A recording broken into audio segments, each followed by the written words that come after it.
Good day po sa ating lahat. Ako nga po pala si John Michael Rivera from Lawag. At nandito po ako sa Tao Elevate para lang ipaalam po sa inyo na may sakit ako sa tuhod.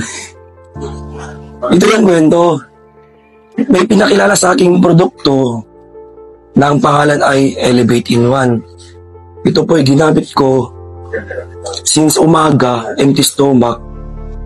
Nawala yung sakit ng tuhod ko. Ito kasi yung kwento. Last year, hindi ako makapaglaro ng basketball. Yung mga pinsan ko, mga tropa ko, parang nagkakanon sila. Hindi ako makapaglaro. Just in, masakit na ang tuhod ko. And since gumamit ako ng Elevate in One, na herbal capsule, vitamins, doon ko namalayan, naglaro ako ng basketball sa eskwelahan ng 45 Tangid, Lawag City. Doon ko na-realize na naka 4 games ako. Yung isang game ko palang substitute na.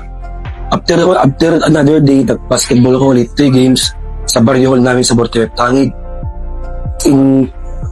Wala akong naramdaman, yung pagkahingal ko lang siguro.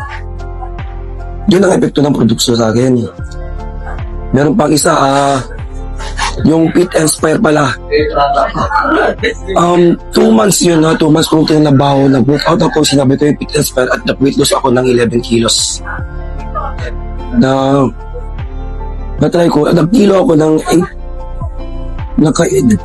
84 kilos. After 2 months, inutosan ako ni Pastor Silvio, yung kasama ko dito na nag-alok sa akin na, Mike, mag-deliver ka, magpadala ka ng ball catcher na isang bundle doon sa Victory Drop and Go. Since nagpadala kami, may nakita akong kilo. Kasi dapat kasi kikilo yung i-deliver, yung papadala. Kita ko, umabak ako. 73. Ay, wow, ganito pala yung nag-weight loss ko. Since pansin ko naman, hindi na ako nagtaka. Yun ang naman nabikto ng Fit Inspire at gumanda yung digestion ko. Yung pagpup kong basa ng umaga, naging normal.